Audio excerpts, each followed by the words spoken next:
Halo teman-teman semua. Jadi, saat ini kita akan membahas tentang anatomi fisiologi sel. Namun, sebelum itu, izinkan saya untuk memperkenalkan diri saya. Saya siswa Joy Momentu. Dan ini teman-teman saya. Halo semuanya, perkenalkan nama saya Maria Sipailut dan ini teman saya Regina Sinaolan. Perkenalkan, saya Felicia Julianti Emanuel Riudake dan saya Wulan Kanayamika Tampi. Selamat menyaksikan.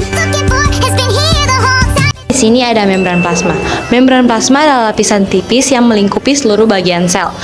Fungsi dari membran plasma sendiri adalah sebagai pelindung dan pengatur lalu lintas zat dari dan ke sel. Di sini ada mikrofili. Mikrofili adalah tonjolan membran sel mikroskopis yang meningkatkan permukaan sel. Fungsi dari mikrofili adalah menyerap nutrisi, melakukan sekresi dan mediasi fisika kimia dengan lingkungan. Mikrofili biasa ditemukan pada sel-sel epitel pada usus halus. Bisa dilihat bagian yang putih ini. Bagian putih ini adalah sitoplasma. Sitoplasma adalah cairan kental yang mengisi bagian dalam sel. Di dalam sitoplasma terdapat organel yang memiliki tugas khusus untuk mempertahankan sel agar bisa berfungsi dengan baik. Sebagai contoh, mitokondria. Mitokondria menghasilkan energi dari proses kimia. Nah, di sini ada retikulum endoplasma kasar. Nah, dia ini berbentuk seperti lembaran atau kantung pipi atau yang sering disebut juga sisterna. Nah, dia ini terletak dekat inti sel atau nukleus. Retikulum endoplasma kasar ini memiliki ribosom di permukaannya, berbeda dengan retikulum endoplasma halus tadi yang tidak memiliki ribosom di permukaannya. Nah, retikulum endoplasma kasar ini berfungsi untuk sisterna atau modifikasi protein yang akan disekresikan dan dimasukkan ke membran atau dikirim ke organel lain. Nah, di sini ada retikulum endoplasma halus. Dia ini berbentuk jaringan tabung kecil atau yang sering kita sebut tubulus. Dia ini terletak di depan retikulum endoplasma kasar.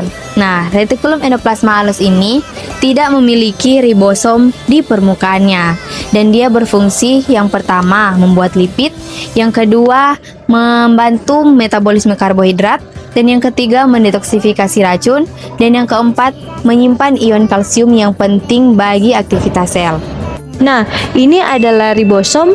Ribosom adalah organel sel yang berfungsi sebagai pabrik protein sel yang bertanggung jawab untuk sintesis protein dengan menerjemahkan kode genetik dari RNA menjadi protein. Ribosom terletak di dalam sitoplasma sel. Nah, selanjutnya ada mitokondria.